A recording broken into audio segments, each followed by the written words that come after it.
بسم اللہ الرحمن الرحیم۔ رکو نمبر 5 کا آغاز ہوتا ہے۔ اللہ تعالیٰ ارشاد فرماتے ہیں،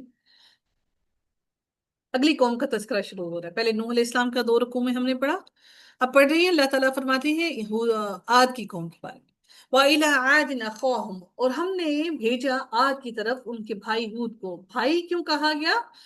بھائی ایک قوم کے اندر ہونے کی وجہ سے کہا گیا۔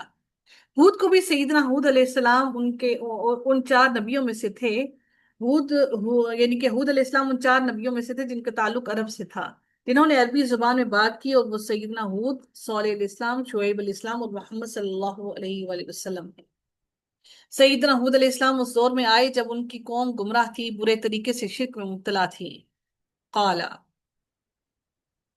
اس نے کہا، یا قوم اعبدوا اللہ ما لکم من الہ غیرہ، اے میرے قوم، اللہ کی عبادت کرو، اس کے سوا تمہارا کوئی معبود نہیں۔ ان انتم الا مفترون، تم تو محض جھوٹ باندھنے والے ہو۔ 4 انبیاء عرب میں سے تھے، وہ کون سے؟ سیدنا ہود علیہ السلام، صالح علیہ السلام، شعیب علیہ السلام اور محمد صلی اللہ علیہ وآلہ وسلم۔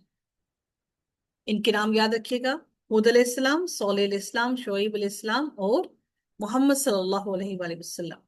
انہوں نے کہا کہ اللہ تعالیٰ کے سوا کسی کی عبادت نہیں کرو، تم تو محض جھوٹ باندھتے ہو، یعنی کہ تم جن بتوں کی پوجا کرتے ہو وہ صرف اور صرف جھوٹ کے علاوہ کچھ نہیں ہے۔ حضرت ہود علیہ السلام نے اپنی قوم سے کہا، یا قومی لا اسألکم علیہ اجرا، انہوں نے بھی وہی بات کی جو حضرت صالح علیہ السلام نے کہی کہ میں تم سے کسی اجر کا سوال نہیں کرتا۔ انہوں نے یہ بات اس لیے کہی کہ عام طور پہ پیغمبروں پر الزام بھی لگتا رہا کہ وہ دولت جمع کرنا چاہتے ہیں، یا کوئی دنیا کا فائدہ حاصل کرنا چاہتے ہیں۔ حضرت ہود علیہ السلام نے کہا، ان اجریہ الا علی الذی فطرنی، میری اجرت اسی پر ہے جس نے مجھے پیدا کیا، یعنی میرا رب مجھ سے راضی ہو گیا تو مجھے اجر عطا فرمائے گا، اسی نے مجھے فطرت سلیم پر پیدا کیا ہے اور مجھے پروان چڑھایا ہے۔ افلا تعقلون، تو کیا تم سمجھتے نہیں ہو؟ تم اتنی سی بات بھی نہیں سمجھتے کہ جس نے تمہیں پیدا کیا وہی غیروں کی نسبت تمہاری عبادت کا زیادہ حقدار ہے، یعنی تمہارے بتوں سے زیادہ وہ تمہاری عبادت کا زیادہ حقدار ہے؟ تم عقل سے کام کیوں نہیں لیتے؟ وَيَا قَوْمِ اسْتَغْفِرُوا رَبَّكُمْ ثُمَّ تُوبُوا إِلَيْهِ يُرْسِلِ السَّمَاءَ عَلَيْكُمْ مِدْرَارًا وَيَزِدْكُمْ قُوَّةً إِلَى قُوَّتِكُمْ وَلَا تَتَوَلَّوْا مُجْرِمِينَ۔ اے میری قوم، اپنے رب سے بخشش مانگو، پھر اس سے توبہ کرو، وہ تم پر آسمان سے موسلا دھار بارش بھیجے گا اور تمہاری قوت کے ساتھ تمہیں اور زیادہ قوت دے گا، اور تم مجرم بن کر منہ مت موڑو۔ یعنی وہ تم پر آسمان سے موسلا دھار بارش بھیجے گا اگر آپ شرک سے معافی مانگ لو اور آئندہ کے لیے توبہ کر لو، تو ان 2 خوبیوں کے ساتھ تمہارا رب بکثرت بارش برسائے گا، جس سے زمین کی پیداوار اور رزق میں مزید اضافہ ہوگا۔ اللہ تعالیٰ سورہ اعراف میں فرماتے ہیں، اور یقیناً بستیوں کے لوگ ایمان لاتے اور اللہ تعالیٰ سے ڈر کر رہتے ہیں تو ہم ضرور ان پر آسمان اور زمین سے بہت سی برکتیں کھول دیتے، لیکن انہوں نے جھٹلایا تو ہم نے اس کی وجہ سے انہیں پکڑ لیا جو وہ کمایا کرتے تھے۔ وَيَزِدْكُمْ قُوَّةً إِلَىٰ قُوَّتِكُمْ، اور تمہاری قوت کے ساتھ تمہیں اور زیادہ قوت دے گا۔ قوم ہود طاقتور تھی، اس لیے انہوں نے کہا، من اشد منا قوہ، کون ہے ہم سے زیادہ طاقتور؟ کیا انہوں نے یہ نہیں دیکھا کہ جس اللہ تعالیٰ نے انہیں پیدا کیا وہ قوت میں ان سے زیادہ ہے؟ پیدا کرنے والا زیادہ ہے، یا جو پیدا ہو گئے وہ زیادہ ہے قوت میں؟ سیدنا ابن عباس نے بیان کیا کہ رسول اللہ صلی اللہ علیہ وسلم نے فرمایا، جس نے استغفار کا التزام کیا، اللہ تعالیٰ اس کے لیے ہر تنگی سے نکلنے کی راہ اور ہر غم سے راحت کا سامان پیدا فرما دے گا، اور ایسے ایسے مقامات سے رزق مہیا فرمائے گا جس کا اسے وہم و گمان بھی نہیں ہوگا۔ سبحان اللہ، سبحان اللہ۔ ہم کہتے ہیں نا کہ آج کل پریشانی میں مبتلا ہے، کوئی ورد بتا دیجئے، کوئی ورد بتا دیجئے۔ جس نے اپنے گناہوں سے معافی مانگی، اللہ تعالیٰ کی طرف پلٹ کیا، جس نے گناہوں کی سے معافی مانگی، جس نے اللہ تعالیٰ کے سامنے استغفار کیا اور کثرت سے کیا، تو میرے رب نے کہا کہ میں اس کو ایسے ایسے مقام سے، ایسی ایسی جگہوں سے عطا کروں گا جس کو اس کو وہم و گمان بھی نہ ہوگا۔ ہمارے گناہ حائل ہوتے ہیں ہماری دعاؤں کی قبولیت میں، ہمارے گناہ حائل ہوتے ہیں ہماری رزق کی تنگی، ہماری رزق ہمیں رزق ملنے پر۔ ہمارے گناہ حائل ہوتے ہیں ہماری اولاد کو ہمارے آگے سرکش بنانے پر، ہمارے گناہ حائل ہوتے ہیں اللہ تعالیٰ کا نام، ہماری اولاد کو اللہ کا نافرمان بنانے پر، ہمیں نافرمان بنانے پر۔ تو استغفار کا دروازہ اپنے اوپر بند نہ کیجیے۔ ہم سمجھتے ہیں ہم سے ایسا کون سا گناہ سرزد ہو گیا کہ جس کے لیے ہم استغفار کریں؟ تو ہم تو بہت سے گناہ بغیر سوچے سمجھے، بغیر جانے بوجھے کرتے جا رہے ہیں، ہمیں تو خود بھی علم نہیں اپنے گناہوں کا۔ اللہ رب العزت مزید فرماتے ہیں اگلی آیت کے اندر، قالوا یا ہود، انہوں نے کہا اے ہود، یا ہود، اے ہود، ما جئتنا ببینۃ وما نحن بتارکی آلہتنا عن قولک وما نحن لک بمؤمنین۔ اے ہود، تم ہمارے پاس کوئی واضح دلیل لے کر نہیں آئے، اور ہم اپنے معبودوں کو تمہاری بات کی وجہ سے چھوڑنے والے نہیں، اور نہ ہی تم پر ایمان لانے والے ہیں۔ اچھا، یہ بات کیوں ہوئی؟ اگر دلیل سے مراد وہ دلیل ہے جس کا وہ مطالبہ کرتے تھے، تو وہ ایسی دلیل حق کی صداقت کے لیے لازم نہیں، بلکہ لازم صرف یہ ہے کہ نبی ان کو ایسی دلیل اور ایسا ثبوت پیش کرے جو اس کی دعوت کی صحت پر دلالت کرتا ہو۔ اور اگر ان کا مقصد یہ ہے کہ سیدنا ہود علیہ السلام ان کے پاس کوئی دلیل ہی نہیں لائے جو ان کی دعوت کی صداقت کی گواہی دیتی ہو، تو اس کے بارے میں وہ جھوٹ کہتے ہیں، کیونکہ جب بھی کسی قوم میں کوئی نبی مبعوث ہوتا ہے تو اللہ تعالیٰ اس کے ہاتھ پر ایسے ایسے معجزات ظاہر کرتا ہے جو انسان کے بس میں نہیں ہوتے۔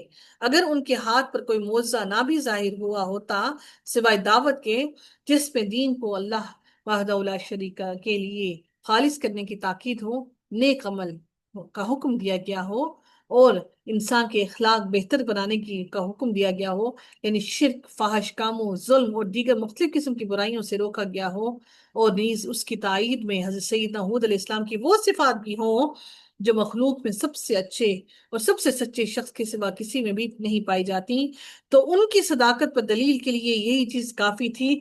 بلکہ عقل مند لوگ سمجھتے ہیں کہ جو چیز عادت معجزات سے وہ چاہتے تھے کہ یہ جو لوگ تھے وہ چاہتے تھے کہ ان کی عادت سے بڑھ کر وہ معجزات کی بڑی نشانی چاہتے تھے، وہ چاہتے تھے کہ بڑی بڑی نشانیاں کوئی اپنی آنکھوں سے وہ دیکھیں۔ تو اللہ تعالیٰ نے آگے مزید کیا فرمایا، وما نحن بتارکی آلہتنا، اور ہم اپنے معبودوں کو تمہاری بات کی وجہ سے چھوڑنے والے نہیں ہیں، اور نہ ہی ہم تم پر ایمان لانے والے ہیں۔ نعوذ باللہ، آپ کی بے دلیل باتوں پر ہم اپنے معبودوں کو کیسے چھوڑ دیں؟ وہ ایسے کہتے، ہم اپنے معبودوں کو ہرگز نہیں چھوڑنے والے ہیں، تو اگر تم سچے ہو تو پھر تم اپنا وہ عذاب لے آؤ جس کی تم ہمیں بار بار دھمکی دے رہے ہو۔ ان نقول الا اعتراک بعد آلہتنا بسوء، ہم نہیں کہتے مگر یہ کہ ہمارے معبودوں میں سے کسی نے تمہیں کسی آفت میں مبتلا کر دیا، کہ تم بے وقوف ہو گئے ہو، تم مجنون ہو گئے ہو، ہمارے الہوں نے تمہیں کسی آفت میں مبتلا کر دیا ہے کہ تم ہمیں سریعام لگے ہوئے دھمکیاں دے رہے ہو۔ قال، اس نے کہا، انی اشہد اللہ واشہدوا ان انی بریء مما تشرکون، یقیناً میں اللہ تعالیٰ کو گواہ بناتا ہوں اور تم بھی گواہ رہنا کہ اس کے سوا تم جو شریک بناتے ہو بلا شبہ میں ان سے بیزار ہوں، میں بیزار ہوں ان سب سے جن کو تم اللہ کا شریک بناتے ہو، میں ان سب سے بری الذمہ ہوں۔ مزید کیا فرمایا، من دونہ فکدونی جمیعا ثم لا تنظرون، اس کے سوا چنانچہ تم سب مل کر میرے خلاف تدبیر کرو، پھر مجھے مہلت نہ دینا، تم جو تدبیر کرنا چاہتے ہو وہ ساری تدبیریں کر لو، پھر مجھے مہلت نہ دینا۔ انی توکلت علی اللہ ربی و ربکم، انہوں نے کیا کہا مزید کہ یقیناً اللہ تعالیٰ پر میں نے بھروسہ کیا جو میرا بھی رب ہے اور تمہارا بھی رب ہے، کوئی جاندار ایسا نہیں مگر اس کی پیشانی کے بالوں کو وہ پکڑنے والا ہے، یعنی اللہ تعالیٰ پیشانی کے بالوں سے پکڑے گا۔ اللہ اکبر، یقیناً میرا رب سیدھی راہ پر ہے۔ تمہارے جتنے بھی الہ ہیں وہ اس بات پر قدرت نہیں رکھتے، طاقت نہیں رکھتے، یعنی پیچھے سے تمہیں نہیں پکڑا جائے گا۔ کوئی جاندار ایسا نہیں جس کی پیشانی کے بال اللہ تعالیٰ کے ہاتھ پہ نہ ہو، کوئی بھی اس کی قضا اور اللہ تعالیٰ کے حکم سے باہر نہیں۔ وہ عادل ہے، ظالم نہیں۔ اگر تم سب مل کر بھی مجھے کوئی مصیبت میں مبتلا کرنا چاہو، اگر وہ مجھے بچانا چاہے تو تم اپنی تدبیروں میں کامیاب نہیں ہو سکتے، اور اگر وہ چاہے کہ تمہیں مجھ پر غالب کر دے تو کوئی مجھے بچانے والا نہیں۔ فَإِن تَوَلَّوْا فَقَدْ أَبْلَغْتُكُمْ مَا أُرْسِلَتْ ما أرسلت به إليكم ويستخلف ربي قوما غيركم۔ پھر اگر تم منہ موڑ دو تو یقیناً میں نے تمہیں وہ پیغام پہنچا دیا ہے جس کے ساتھ مجھے تمہاری طرف بھیجا گیا تھا، اور میرا رب تمہاری جگہ کسی اور کو جانشین بنائے گا، اور اسے تم کچھ بھی نقصان نہ پہنچا سکو گے۔ یقیناً میرا رب ہر چیز پر اچھی طرح نگہبان ہے۔ ان ربی علی کل شیء حفیظ۔ ولما جاء أمرنا نجينا هودا والذين آمنوا معه برحمة منا ونجيناهم من عذاب غليظ۔ اور جب ہمارا حکم آ گیا تو ہم نے ہود کو اور ان کو جو ان کے ساتھ ایمان لائے تھے اپنی رحمت کے ساتھ نجات دی، اور ہم نے انہیں ایک بہت سخت عذاب سے بچایا۔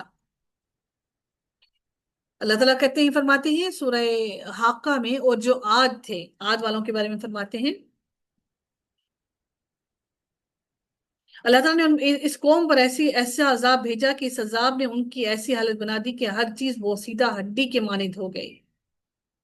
اللہ تعالیٰ سورہ زاریات میں فرماتے ہیں، ما تذر من شيء اتت علیہ الا جعلته كالرمیم۔ کسی چیز کو وہ نہ چھوڑتی تھی، وہ جس پر سے گزرتی اسے بوسیدہ ہڈی جیسا بنا چھوڑتی۔ اللہ تعالیٰ پھر سورہ حاقہ میں فرماتے ہیں، اور جو عاد تھے تو وہ سخت ٹھنڈی تیز و تند آندھی سے ہلاک کر دیے گئے، جو قابو سے باہر ہونے والی تھی۔ اس نے اسے 7 راتیں اور 8 دن ان پر جڑ کاٹ دینے کے لیے مسلسل چلائے رکھا۔ سو آپ دیکھیں گے وہ اس طرح پچھاڑے گئے گویا گری ہوئی کھجور کے کھوکھلے تنے ہیں۔ کیا آپ ان میں کوئی بھی باقی رہنے والا دیکھتے ہو؟ کوئی باقی بچا؟ اللہ نے کسی ایک کو بھی باقی نہیں چھوڑا۔ پھر اللہ نے فرمایا، وَتِلْكَ عَادٌ جَهَدُوا بِآيَاتِ رَبِّهِمْ وَعَصَوْا رُسُلَهُ وَاتَّبَعُوا أَمْرَ كُلِّ جَبَّارٍ عَنِيدٍ۔ اور یہ تھے عاد جنہوں نے اپنے رب کی آیات کا انکار کیا اور اس کے رسولوں کی نافرمانی کی، اور ہر زبردست جابر سخت عناد رکھنے والے کے حکم کی پیروی کی۔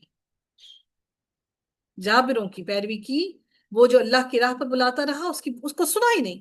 وَأُتْبِعُوا فِي هَذِهِ الدُّنْيَا لَعْنَةً وَيَوْمَ الْقِيَامَةِ۔ اللہ تعالیٰ فرماتے ہیں، اور ان کے پیچھے اس دنیا میں بھی لعنت لگا دی گئی، اور قیامت کے دن بھی۔ سن لو، یقیناً عاد نے اپنے رب کا کفر کیا۔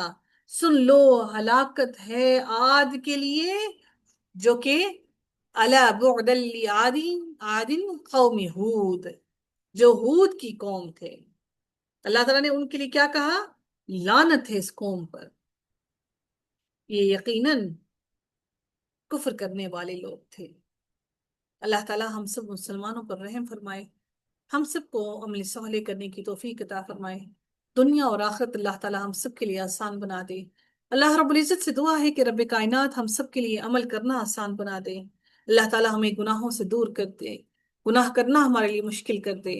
اللہ تعالیٰ ہمیں ایسے ساتھی نصیب فرمائے، عطا کرے جو ہمیں اپنے اس کے دین پر چلانے والا بنائے، اور ہمارے ایمان کو ہمیشہ تر و تازہ کرنے میں ہماری مدد فرمائے۔ اللہ تعالیٰ ہم سب سے راضی ہو، ہمارے والدین کی اور ان تمام عزیز و اقارب کی مغفرت فرمائے جو اس دنیا سے چلے گئے۔ اللہ تعالیٰ تمام امت مسلمہ پر رحم فرمائے، تمام مومنین اور مومنات پر رحم فرمائے۔ اللہ تعالیٰ ہم سب کو روز قیامت نبی اکرم صلی اللہ علیہ وآلہ وسلم کا ساتھ نصیب فرمائے، ان کے ہاتھوں سے حوض کوثر کا پانی پینا نصیب فرمائے۔ رب کائنات ہمیں ایمان پر زندگی عطا کرے، ایمان کی سلامتی نصیب فرمائے، اور ایمان پر ہی ہمارا خاتمہ نصیب فرمائے۔ اللہ تعالیٰ ہم سب سے نزا کی سختیوں کو دور کر دیں، جتنے بھی بیمار ہیں اللہ تعالیٰ ان سب کو شفائے کاملہ اور عاجلہ عطا فرمائے۔ اللہ تعالیٰ ہم سب کی آنے والی نسلوں کو اپنے دین سے جوڑ لیں، اور اللہ تعالیٰ ہم سے بہترین دین کا کام کر لے، ہمارے گھروں کو میرا رب قرآن کے لیے چن لے، وآخر دعوانا أن الحمد لله رب العالمين صلى الله تعالى على خيره خلقه أجمعين برحمتك يا أرحم الراحمين سبحانك اللهم وبحمدك نشهد أن لا إله إلا أنت نستغفرك ونتوب إليك. السلام عليكم ورحمة الله وبركاته.